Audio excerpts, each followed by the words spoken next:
영혼의 성 넷째 공방.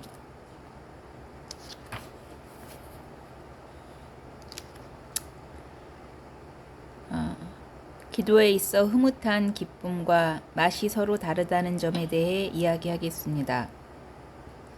그 기쁨이란 우리가 묵상을 한다든지 주님께 기도를 드릴 때 느끼는 그런 것이 아닌가 싶습니다. 그것은 하나님의 도우심이 있기는 하지만 우리의 자연적 바탕에서 오는 것입니다. 어떻든 이 기쁨은 우리가 하는 덕행 자체에서 오고 우리가 일에서 얻은 것처럼 보이는 것입니다. 그러기에 좋은 일을 했을 때 흐뭇함을 느끼는 것은 당연할 것입니다. 그러나 맛은 하나님께로부터 비롯하여 자연 본성이 그것을 느끼면서 위에서 말한 저 기쁨에서 느끼듯이, 아니 그보다 훨씬 초월한 기쁨을 누리는 것입니다. 묵상할 때 재미가 있고 기쁨을 느끼는 이 상태를 내가 경험한 대로 말한다면, 나는 주님의 순환을 묵상하다가 눈물이 흐르기 시작하면 머리가 깨질 지경이 되어서야 그쳤고, 내 죄 때문에 울 때에도 마찬가지였는데 그것은 내게 있어 주님의 큰 은혜였습니다.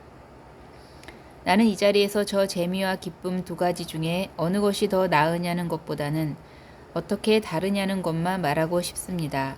때때로 이런 눈물과 마음의 움직임은 우리의 기질이나 심리 상태에서 옵니다.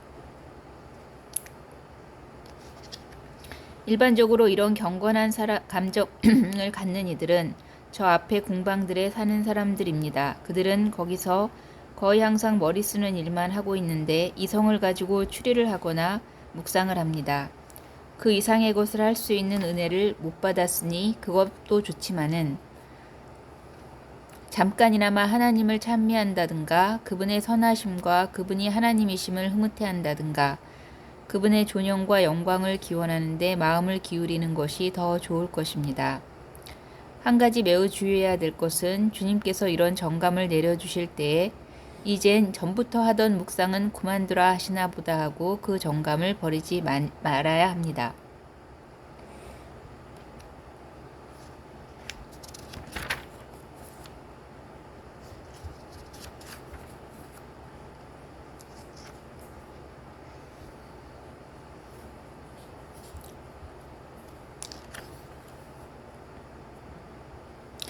내가 다른 데서 고요의 기도라고 이름 지은 하나님의 맛은 저것과는 아주 다른 것입니다. 이것을 더 깊이 알아듣기 위해서 여기 두 샘과 물이 그득한 물통 두 개를 가정해 봅시다. 나는 영적인 것에 대하여 무엇을 설명하는 데 있어서 물을 가지고 비유하는 것이 제 일이라고 생각합니다. 자, 그럼 물통 두 개가 제각기 다른 방법으로 채워지는 것을 생각해 봅시다. 하나는 먼 데서부터 많기도 한 수도관을 통해서, 그리고 사람의 공력을 들여서 끌어오는 것이고, 또 하나는 바로 생수 구멍에다 들이대어서 아무 소리도 없이 물이 가득 차는 것입니다. 지금 말하는 이 생수가 수량이 풍부하면 그 물통이 철철 넘쳐서 큰 물줄기가 되고, 나아가서는 구태여 힘을 들이거나 수도관을 배치할 필요가 없이 물은 항상 거기에서 콸콸 나올 것입니다. 이것은 수도관을 통해서 오는 물과는 다르니 관을 통해서 오는 그것은 묵상에 따르는 기쁨이라고 생각됩니다. 그 기쁨이란 우리가 피조물을 빌려서 명상에 잠긴다든지 애써 오성을 부려서 생각하는 데서 오는 것으로, 결국 우리 노력의 결과인 까닭에 그것이 다소라도 영혼을 이롭게 채우려면 이상 말한 바와 같이 소리를 내기 마련인 것입니다. 그러나 또 하나 다른 통의 물은 바로 생수이신 하나님으로부터 옵니다. 그리하여 당신이 어떤 초자연적인 은혜를 내리시고자 할 때면 그 물은 말할 나위 없는 평화와 정밀과 감미를 가지고 우리의 가장 그윽한 속으로부터 솟아나는 것입니다. 하지만 나는 그것이 어디서 어떻게 용수 숨쳐 오는 것인지는 모릅니다. 이 물은 차츰 모든 궁방, 영혼의 모든 능력을 채워나가다가 마침내는 육체에까지 미치게 됩니다. 그러기에 그것은 하나님으로부터 비롯했다가 우리 안에서 끝나는 것이라고 내가 말한 것입니다. 이 맛스러움은 온통 인간의 바깥까지를 흐뭇하게 만드는 것입니다. 이 기쁨은 마음에서 솟는 것이 아니고 그보다 더더욱 깊숙한, 깊디 깊은 데서 오는 것 같습니다. 그것은 틀림없이 영혼의 중심일 것입니다. 내가 우리의 가장 깊은 속이라고 말한 그 샘에서 저 천상의 물이 바야흐로 솟아날 때 우리의 마음 전체가 넓어지고 채워지면서 말로 표현할 수 없는 은혜들이 내리는데 이 은혜가 어떠한지는 이를 받는 영혼조차 알아듣지 못합니다. 영혼은 그 어떤 향내를 맡습니다. 마음의 깊은 곳에 화롯불이 있어 거기에 던져진 짙은 향과도 같이 그 불꽃과 타는 자리가 보이지는 않지만은 그 열과 그 향내는 영혼에 스며 퍼지고 육체에까지 미치는 것이 일수입니다.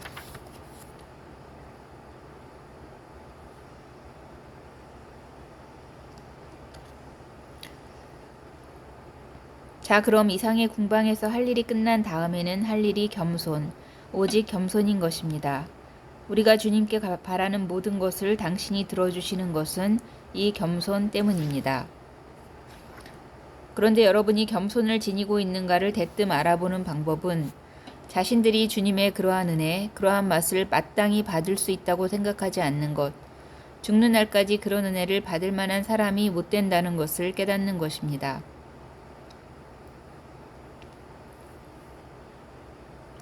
보잘것없는 우리의 섬김을 가지고 그토록 큰 은혜를 받으리라고 생각하는 것은 너무나 겸손이 부족한 까닭입니다.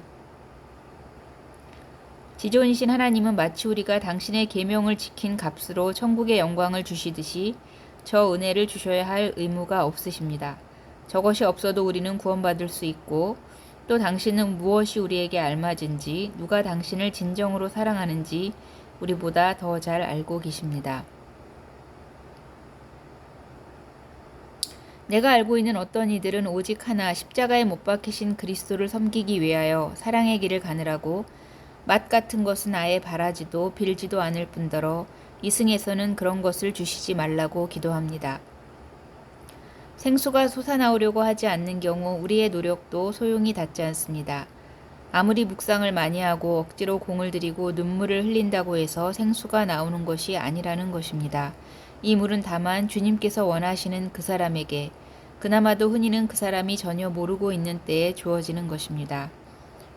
자매들이여, 우리는 주님께서 당신의 것을 당신 뜻대로 우리에게 하시고 당신이 원하시는 대로 우리를 이끄시도록 맡겨 드립시다.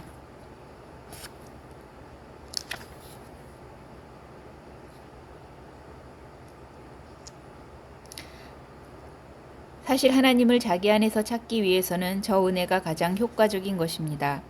피조물 안에서보다도 우리 자신 안에서 하나님을 발견하는 것이 보다 더 낫고 큰 우리의 소득인 것입니다. 성 아우구스티노께서 말씀하셨듯이 성인은 여기저기서 하나님을 찾던 끝에 드디어 자신 안에서 발견하셨습니다. 우리 안에 하나님이 계신다는 사실에 근거한 만큼 훌륭한 묵상의 방법이기도 합니다만 여기서 내가 말하는 것은 그런 것이 아닙니다. 그런 것쯤이야 먼저 주님의 은혜가 있어야 함은 물론이지만 누구든지 다 할 수 있는 일입니다. 그러나 내가 지금 말하는 이것은 아주 다른 것입니다. 어디서 어떻게 저 목자님의 휘파람 소리를 듣게 되었는지 그것은 모릅니다. 분명 귀로 들은 것은 아닙니다. 하지만 틀림없이 느껴지는 것은 마음속 깊이 스며드는 잔잔한 고요입니다. 이것은 경험한 사람만이 아는 것. 나는 이것이 흡사 고슴도치나 거북이 제 몸을 제 안으로 움츠릴 때와 같다고 어디선가 읽은 기억이 있습니다. 하나님이 이 은혜를 내리시는 사람들이란 이 세상 모든 것을 버린 그 사람들이라 하고 싶습니다. 마음으로 버린다는 뜻이니 하나님께서 그런 사람들을 특별히 부르시어 내적 생활에 정신을 쓰도록 해주시는 것이며 우리가 당신의 뜻을 거역하지 않는다면 주님은 이 은혜뿐 아니라 보다 더 높은 데로 불러주실 것입니다. 이런 은혜를 자신 안에서 느끼는 사람이면 주님께 뜨거운 감사를 드려야 할 것입니다. 그 채비란 하나님의 소리를 들을 수 있는 마음가짐으로써 머리로 무엇을 생각하려고 애쓰지 말고 주님께서 자기 영혼 안에서 무엇을 하고 계시는지 그것에만 정신을 집중해야 할 것입니다. 이런 상태에 있는 영혼이라면 생각을 적게 하고 애를 덜 쓸수록 하는 일이 많다는 것입니다. 영혼 안에서 이루어지는 일들은 모두 다 맛스럽고 잔잔한 만큼 무슨 괴로운 일이 있다면 그것은 영혼을 이롭게 하기보다는 해치는 것입니다. 괴롭다는 말은 무엇이든 우리 힘으로 해보겠다는 억지로서 말하자면 호흡을 멈추는 괴로움 같은 것입니다. 인간은 스스로를 하나님의 손에 맡기고 당신이 원하시는 대로 그냥 내맡겨서 주님의 뜻에 통째로 바쳐야 할 것입니다. 아무것도 생각 않으리라는 그 노력 자체가 도리어 생각을 일깨워서 더 많은 생각을 하게 만들지도 모릅니다. 가장 중요하고 하나님을 기쁘게 해드리는 일은 우리가 당신 영광만을 생각하고 우리 자신이나 우리의 이익 그리고 스스로의 낙이나 취미를 깨끗이 잊어버리는 것입니다. 다시 말해서 억지를 쓰거나 수선을 피움이 없이 이성의 추리를 멈출 것. 그러나 이성 자체를 묶어놓거나 생각을 끊으라는 것이 아니고 도리어 생각은 인간 자신이 하나님 앞에 있다는 것과 그분이 누구시라는 것을 깨치는 것입니다. 나는 다른 책에서 어찌하여 이런 기도에서는 즉 이 궁방의 첫머리에서 말한 기도로서 거기서 거둠의 기도를 먼저 말해야 할 것을 이 기도와 뒤섞어 놓았습니다. 왜냐하면 그것은 하나님을 맛보는 기도보다 훨씬 못하고 이것을 위한 준비에 불과하기 때문입니다. 거둠의 기도에서는 묵상이나 인식 활동을 그쳐서는 안 됩니다. 다만 물이 수도관을 거쳐서 오지 않고 직접 생수에서 받아질 때 인식이 뚝 그치고 깨치려 해도 깨치지 못하는지 그 이유를 말했습니다. 그러면 그때 할 일이란 자신은 그토록 큰 은혜를 받기에 부당한 몸임을 발견하는 것이고 오직 감사드리는 일뿐일 것입니다.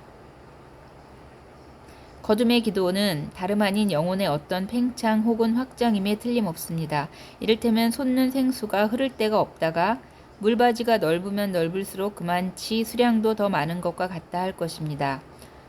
당신이 내리시는 은혜를 모두 받을 수 있게 그 영혼을 준비시켜 주시는 것입니다. 이 마음이 넓어지는 것과 그 맛은 그 전처럼 하나님을 섬기는 데 있어 속박을 느끼지 않고 도리어 거침없는 자유를 누리는 것으로 알아볼 수 있습니다. 마찬가지로 이 경우 지옥의 무서움에도 그다지 마음이 조이지 않습니다. 하느님을 거스른다는 것이야 그전보다 더 무서운 느낌이 들지만은 여기서는 노예적 공포심은 가셔지고 하나님을 누릴 그때를 기다리며 든든한 마음을 가지게 되는 것입니다.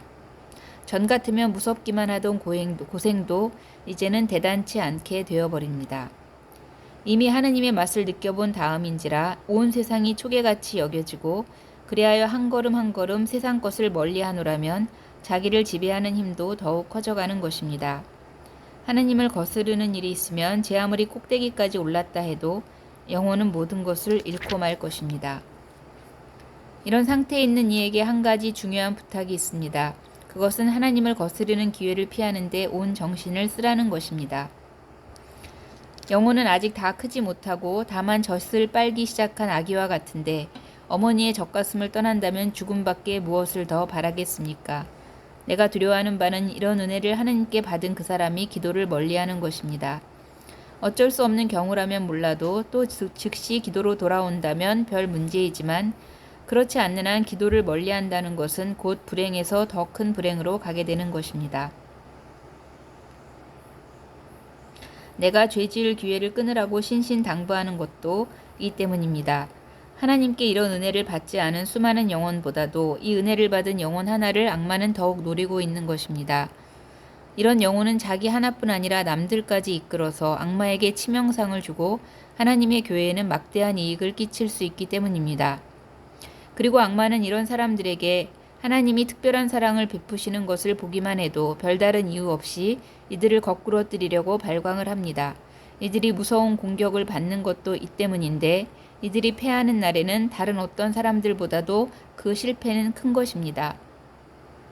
자매들이여 우리가 아는 한 여러분은 이런 위험은 없으나 하나님께서 여러분을 교만과 허영에서 구하여 주시기를 비는 바입니다.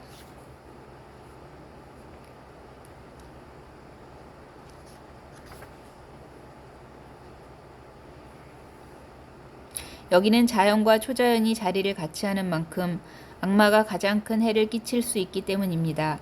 그러나 앞으로 나아가야 할 공방에서는 하나님께서 그럴 틈을 악마에게 주시지 않습니다.